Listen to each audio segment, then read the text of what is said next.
Bonjour, je suis Peter Whalen. Peter Hall sera de retour la semaine prochaine. Le terme exportation évoque spontanément diverses images, notamment des installations portuaires bourdonnantes d'activité, des wagons de martiers premiers prêts à être déchargés et des camions remorques transportent des marchandises au-delà de la frontière canadienne. Pourtant, d'autres éléments moins visibles du commerce extérieur du Canada sont souvent oubliés. Je pense, par exemple, aux ventes des sociétés affiliées à l'étranger d'entreprises canadiennes, des ventes qui ne sont pas comptabilisées. Les ventes de services à l'étranger sont également difficiles à établir, surtout si elles sont effectuées sur les plateformes numériques. Et puis, il y a l'activité touristique. Mais peut-on alors parler d'exportation? À vrai dire, oui, parce qu'on se trouve à vendre ou promouvoir le Canada. Rien ne sort du pays, mais c'est plutôt le touriste, ou si vous préférez le client, qui séjourne chez nous pour vivre l'expérience canadienne. C'est une activité d'exportation d'un genre très différent, mais c'est de l'exportation. Et la manne touristique engendre une florissante activité d'exportation. Vous ne le saviez peut-être pas, mais près de 28 millions de touristes ont séjourné au Canada uniquement l'an dernier. Vous trouvez cela impressionnant? En 1999, ce chiffre a cumulé à 49 millions. La vaste majorité des visiteurs sont américains et 2/3 d'entre eux font un séjour de plus d'une journée. Il suffit de penser aux sommes dépensées en moyenne par ces visiteurs pour se rendre compte de l'ampleur de retombées directes et indirectes générées par cette activité, dont la contribution du PIB en 2015 se chiffrait à 20,5 milliards de dollars. Croyez-le ou non, cela correspond à peu près à la valeur des exportations aéronautiques et des ventes à l'étranger de produits électriques et électroniques canadiens. Malgré ces chiffres impressionnants, le Canada accuse un déficit du compte des voyages. Les Canadiens séjournant à l'étranger sont plus nombreux que les touristes arrivant au pays, et ce, pour d'excellentes raisons. Tout d'abord, le Canada étant un pays nordique, une partie de la population migre vers des destinations soleil durant les mois d'hiver. Ensuite, le Canada est une nation relativement prospère. Les Canadiens ont donc une forte propension à voyager.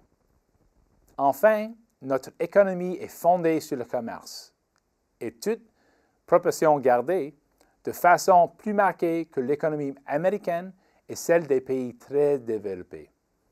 Ainsi, les Canadiens sont nombreux à voyager pour affaires. En 2015, le nombre de Canadiens se rendant dans d'autres pays dépassait par plus de 28 millions celui des visiteurs étrangers au Canada, ce qui porte les dépenses de voyage nettes à environ 17 milliards de dollars. La présence d'un déficit du compte de voyage n'est pas forcément une constante. Ce compte a été équilibré même lorsque la croissance du commerce extérieur du Canada était robuste. De 1998 à 2002, l'afflux des touristes excédait le nombre de Canadiens voyageant à l'étranger. Cette même situation prévalait pendant une bonne partie des années 70 et au milieu des années 80. Malgré les motifs parfaitement logiques pour expliquer le déficit du compte de voyage, on constate que l'évolution du dollar canadien a un effet déterminant sur les tendances dans la sphère de voyage. Enfin, les deux épisodes d'équilibre du compte de voyage sont survenus alors que le UR était peu vigoureux. Lorsque le UR a gagné en altitude, et ce qui s'est produit entre 1998 et 1991, et au niveau entre 2002 et 2013, le déficit du compte de voyage s'est creusé. En conséquence, la récente glissade du dollar canadien a déjà de profondes répercussions. Le déficit du compte des visiteurs a chuté de près de 10 millions l'an dernier. Et si le passé est garant de l'avenir, ce nombre augmentera cette année.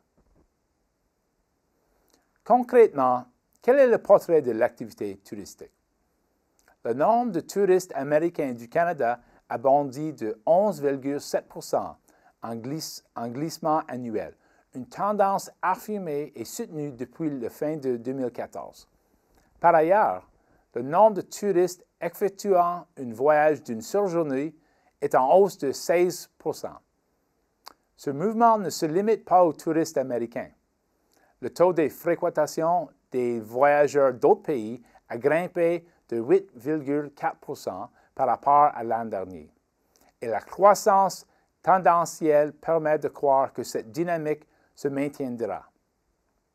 On observe de la même façon une diminution de 11 % du nombre de Canadiens voyageant à l'étranger, attribuable à la baisse des voyages vers les États-Unis, un recul de 15,5 % du dernier compte. Les voyages vers d'autres destinations affichent une augmentation de 9 %. Que nous relèvent ces chiffres? Que les nouvelles sont excellentes pour le secteur du tourisme, mais pas seulement. Les voyages sont l'occasion de mettre en valeur le Canada dans une perspective commerciale ou personnelle.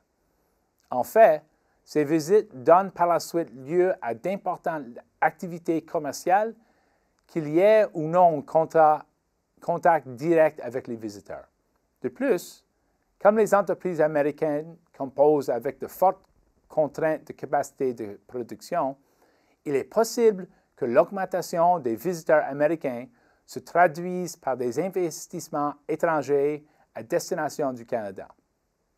Finalement, et ce n'est pas anodin, la faiblesse du UR facilite les choses pour les gens d'affaires séjournant au Canada.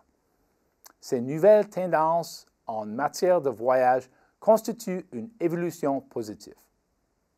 Conclusion, la faiblesse du UR attire de nouveaux voyageurs en grand nombre. Ils ont de l'argent à dépenser, des idées, et subissent diverses tensions là où ils sont établis. On aurait intérêt à observer ce nouveau contexte et à en tirer parti. Il pourrait receler des occasions lucratives.